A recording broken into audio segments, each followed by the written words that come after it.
ये संसार की चीजों के प्रति। हम कभी कहते हैं, बहुत लोग कहते हैं कि हम तो तीर्थ यात्रा में बिल्कुल जाते, हम तो मंदिर दर्शन करने बिल्कुल जाते, पर क्या करें, बेटे का जो छोटा सा नाती है ना, ये जाने नहीं देता है, ये रोक लेता है, दादा मत जाओ, दादा मत जाओ। बताओ तो कैसे जाऊं? पोते ने रोक लिया, पोते के प्रेम ने। पोते ने नहीं रोका, दादाजी आप खुद रुक गए हैं, क्योंकि आपने मोह को पकड़ रखा है, चीजों को पकड़ रखा है, आपसे छूटती नहीं, आपको लगता है दुख मिलेगा। अब आप बताओ, लोग कहते हैं कि हमें तो गृहस्थी ने पकड़ रखा है, हमें तो व्यापार ने पकड़ रखा है, हमें तो बिजनेस ने पकड़ रखा है, नहीं तो हम अगर स्वतंत्र हो जाएंगे, बेटे की शादी हो जाएगी तो फिर तो आजाद है, स्वतंत्र है, जहां मन है वहां ले जाइए, ऐसा ही बोलते हैं। अभी तो घर गृहस्थी ने पकड़ रखा है, व्यापार ने पकड़ रखा है। सच्ची बात है ये? क्या आपको सच में किसी ने पकड़ रखा है कि आप खुद पकड़ कर बैठे हो, नहीं छोड़ेंगे, नहीं छोड़ेंगे? मरने के बाद कभी दुकान रोती हुई देखी? नहीं। कभी खेती बाड़ी रोती हुई देखी? अरे मेरा मालिक जा रहा है, मुझे कौन देखेगा? कभी नौकरी आदि कोई रोता? हाँ, घर वालों का तो मम्मत तो जुड़ा है, वो तो दो रोएंगे ही रोएंगे 6-7 महीना महाराज, वो तो रोएंगे, क्योंकि आपके साथ परिवार का संबंध जुड़ा है, ममता जुड़ी हुई है। लेकिन ये चीज जो आप पकड़ कर बैठे, ये आपसे कभी नहीं रोने वाली। ये तो कहती है कि आज नहीं, तू नहीं तो कोई और भोगेगा, उसके बाद कोई और भोगेगा। लेकिन हम पकड़ कर बैठे रहते हैं। बस यही। आज कहा तू स्वतंत्र, कहा है तू परतंत्र है। तू कहता है कि तू मुझे पुरस्कार देगा। क्या पुरस्कार देगा? मैंने तो दुनिया की वो चीज पा रखी है जिसके सामने संसार की सारी वस्तु तुच्छ हैं। तू मुझे क्या देगा? क्या पुरस्कार देगा? मैंने तो उस ब्रह्म को पाया है, उसके सामने तू मुझे क्या पुरस्कार देगा? तूने कहा कि तू मुझे सजा देगा। तेरे अधिकार, तेरी सत्ता में जीवन मृत्यु है, तू किसी को जीवन और मृत्यु दे सकता है? क्या वो तेरी सत्ता में है? क्या तू अगर बोलेगा और मेरी मृत्यु हो जाएगी, ऐसा कोई विधान है तेरे पास? ऐसा कहा। राजा रघुगण मन में विचार करने लगा, देखने लगा, एक एक शब्द में प्रकाश है, अनुभव है। दौड़कर चरणों में पड़ गया, प्रार्थना करने लगा, महाराज मुझे लगता है कि आप साक्षात या तो महादेव हैं, या साक्षात जिसकी मैं खोज कर रहा हूं वो ज्ञानी महान पुरुष आप ही हैं। चरणों में पड़ गया, और जैसे ही चरणों में पड़ा, आज जड़ भरत जी ने ब्रह्म ज्ञान रघुगण को प्राप्त कराया। देखिए, ब्रह्म ज्ञान किताबों से नहीं मिलता है, पढ़कर के, अत्यधिक ज्यादा पढ़कर ब्रह्म ज्ञान पाया नहीं जा सकता। शब्दों को अत्यधिक लक्ष्यदार शब्द जोड़ लेने से ब्रह्म ज्ञान की प्राप्ति नहीं होती। ब्रह्म ज्ञान कोई मनुष्य किसी मनुष्य को नहीं दे सकता। ब्रह्म ज्ञान तो कोई ब्रह्म ज्ञानी ही दे सकता है, जिसके सानिध्य में जाकर के आप जब उसकी सेवा करेंगे, आप उसकी आज्ञा का पालन करेंगे, तब कृपा करके वो ब्रह्म ज्ञान आपको प्रदान करता है। और आज जब तक आंखें हैं, परमात्मा के द्वारा आंखें दी जाती हैं, लेकिन सद्गुरु के द्वारा दृष्टि दी जाती है। आंखों से आप संसार देख सकते हैं, लेकिन दृष्टि से आप साक्षात परमात्मा को देख सकते हैं। आज दृष्टि प्राप्त कराई। रघुगण अधिकारी शिष्य थे, और जड़ भरत जी ने अधिकारी शिष्य को ज्ञान दिया। कहा कि किस तरह से मनुष्य अपनी इच्छाओं के कारण बार बार भवाटवी माने जन्म जन्मांतर का चक्कर। आज मनुष्य बन गए, कुछ गलत काम किए तो फिर किसी और योनि में गए, फिर वहां किसी और योनि में गए। याद रखिए, कुछ लोग कहते हैं पूर्व जन्म का क्या खाता चलता है? बिल्कुल चलता है महाराज। अगर आप मान के चलिए किसी शहर में रहते हैं और वहां आपका जो व्यवहार है वो क्रिमिनल है, क्रिमिनल का है, आप एक बहुत बड़े अपराधी हैं, बहुत बड़े बड़े अपराधों को अपराध करते हैं, आप शहर बदल दीजिए, आप यहां से छोड़ के दिल्ली बच जाइए, तो क्या आपका रिकॉर्ड खत्म हो जाएगा? क्या आपके कर्म खत्म हो जाएंगे? वह कभी ना कभी आपके सामने पड़ेंगे और आपको उनका सामना करना पड़ेगा। ठीक इसी तरह से आपके पूर्व जन्म के कर्म भी, आप चाहे किसी भी योनि में आ जाएं, कैसे भी उसमें आ जाएं, वो सामने आते ही आते हैं। तो महाराज, भवाटवी के जिस प्रकार के चक्कर में हम फंसते हैं, जन्म जन्मांतर का चक्कर लगा रहता है। जड़ भरत जी कहते एक बंजारा जो होता है, बंजारों के पास घर नहीं होते, वो जहां कहां सड़क पर अपना त्रिपाल आदि डाल करके, या कोई वो जो खच्चर होता है उसकी जो गाड़ी होती है,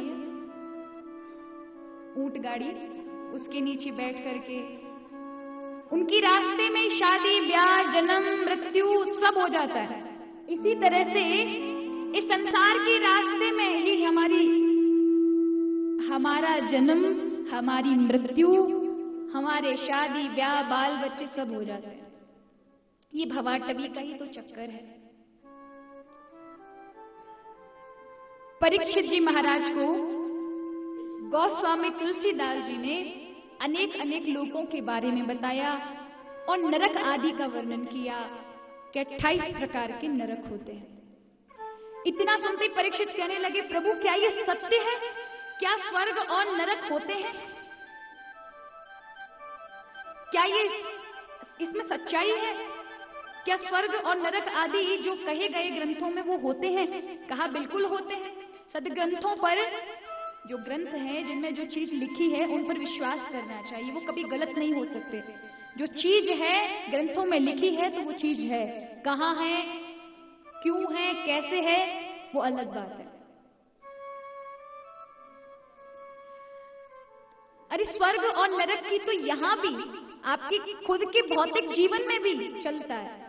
यदि कोई बालक अच्छा काम कर देता है, अपने घर में कुछ अच्छा काम किया, तो माँ क्या करती है? पैसे देती है। पिता क्या करता है? पैसे देता है, बोलता है चलो बेटा आइसक्रीम खा लो, या मैं तुझे आइसक्रीम खिलाऊंगी, मैं तुझे ये करूंगी, या बेटे ने अच्छे मार्क्स लाए तो अब तुझे बाइक मिलेगी।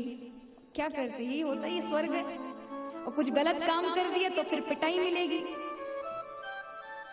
विद्यार्थी जब स्कूल में अच्छा काम करता है, अच्छे से पढ़ाई करता है, तो उसे पुरस्कार मिलता है, और वही अगर कुछ गलत अपराध करता है तो उसे दंड भी वहां से मिलता है। ये क्या है? ये स्वर्ग नरक है।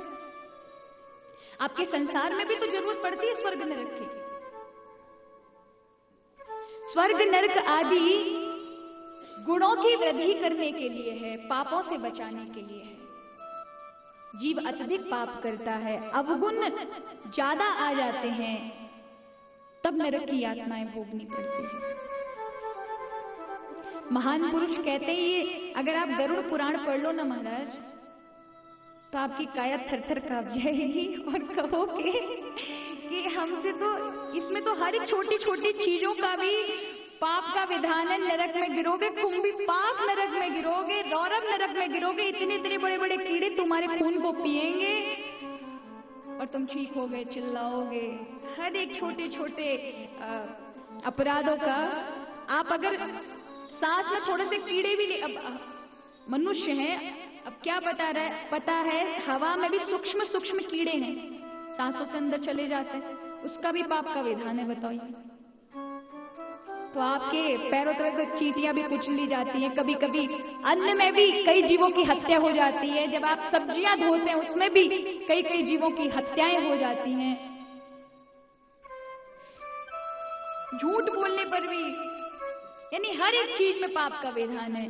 तो अगर आप गरुड़ पुराण पढ़ लें तो महाराज आप कहेंगे वाह, इतना पाप कर लिया, अब ये नरक मिलेगा, अब रौरव में गिरेंगे, अब कुंभी पाक में गिरेंगे, अब इसमें गिरेंगे। लेकिन ये नरक आदि का वर्णन किस लिए है? जैसे कोई बालक गलत काम ना करे तो मां डंडा लेके डराती है, उसे धमकाती है, और उस डंडे को देखने के कारण बालक गलत काम करने से चूकता है। अब बेटा युवा है और शाम के समय कहीं भी आवारापन से अपने मित्रों के साथ घूम रहा है और पिता डांट लगाता है, तो उसकी डांट से डर के वो वहां आवारापन नहीं करता, घूमता नहीं, गलत काम नहीं करता। तो वो डांट है नरक, भय दिखाने का काम है कि गलत काम मत करिए।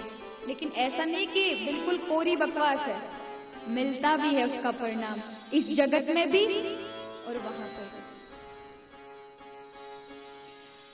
तो कहा परीक्षित जी ने, प्रभु यदि हमसे पाप हो गए हों और हम नरक में जाने से बचना चाहते हैं, हमें ये नरक ना मिले, तो हमें क्या करना चाहिए? तब भागवत जी में 2 प्रकार का उपाय बताया गया है। एक तो उपाय ये कि आप नियम, संयम, ब्रह्मचर्य का पालन करें। जीवन में ब्रह्मचर्य हो। ब्रह्मचर्य का मतलब ये नहीं कि आप शरीर से ब्रह्मचर्य धारण कर रहे हैं, आपने विवाह नहीं किया, लेकिन मन में ब्रह्मचर्य नहीं है, मन में संसारिक विचार आ रहे हैं, भगवान परमेश्वर का, परमात्मा का विचार नहीं आ रहा, तो वो ब्रह्मचर्य नहीं होता। आपका ध्यान प्रभु में होना चाहिए, आपके विचार में प्रभु की कृपा आनी चाहिए, ये ब्रह्मचर्य है। नियम, अपने जीवन में नियम बनाएं, व्रत करें, उपवास करें, भजन करें और थोड़ा थोड़ा त्याग करें। थोड़ा थोड़ा त्याग माने आपका नित्य प्रति का भोजन ये है कि आप 10 चीजें आइटम बनाकर खाते हैं, अपनी थाली में 10 चीजें बनाते हैं। तो एक प्रतिदिन विचार करें, आज ये नहीं खाएंगे, इसके बिना चलेगा, आज इसके बिना भी चलेगा, आज इसके बिना भी चलेगा। इस तरह का त्याग करें तो संयम, नियम से रहेंगे तो पुराने पापों से मुक्ति मिलती है। दूसरा उपाय बताया, यदि आप ये भी नहीं कर सकते तो भगवान का भजन करिए। इस उद्देश्य से नहीं कि बेटी का ब्याह हो जाए, कि ये व्यापार बढ़ जाए, कि ये मिल जाए, बल्कि इस उद्देश्य से जो पुराने पाप हो चुके हैं वो खाक हो जाए। और नाम जपें। याद रखिए, जप हो, तपस्या हो सकती है, तीर्थ यात्रा हो सकती है, दर्शन हो सकते हैं, मंदिर दर्शन हो सकता है, यज्ञ हो सकता है, लेकिन जप और नाम आपसे नहीं हो सकता। ये बहुत कठिन है। आप व्रत कर लेंगे, उपवास कर लेंगे, लेकिन मैं आपसे कहूं 108 माला फेर लेना, दोनों हाथ जोड़ेंगे, महाराज कहाँ करेंगे? ये नाम जप ही नहीं होता, ये बड़ा कठिन है, ये बहुत कठिन है। लेकिन जप यदि कर लिया, आपने नाम ले लिया, तो आपको अन्य कुछ करने की जरूरत नहीं है, क्योंकि तपस्या, यज्ञ, उपासना, व्रत आदि सब उस नाम में ही समाहित है। अगर आपने एक नाम जपा तो ये सारी साधन आपको उसी में मिल जाएंगे। लेकिन फिर भी सब कर लेंगे पर नाम नहीं जपेंगे। ये तीर्थ यात्रा किस लिए करते हैं? मन को शांत रखने के लिए, मन को भगवान की ओर लगाने के लिए, साधना करने के लिए। और यहाँ आने के बाद भी व्रतियों को देखिए, इच्छाएं खानों पर रहती हैं, इच्छाएं सुख सुविधाओं पर रहती है, ये नहीं मिला, वो नहीं मिला, ये असुविधा, वो असुविधा। तो आपने तीर्थ यात्रा का क्या लाभ लिया? कि यहाँ भी आपने आकर सुविधाएं ही देखी, आपका मन प्रभु की भक्ति में नहीं गया कि चलो इस धाम में आए 4 माला जरूर ज्यादा जपेंगे। किस धाम में आए हैं, कुछ अच्छा करेंगे। इस धाम में आए हैं, कुछ दान आदि करेंगे। इस धाम में आए हैं तो ब्राह्मण भोज कराएंगे। इस धाम में आए हैं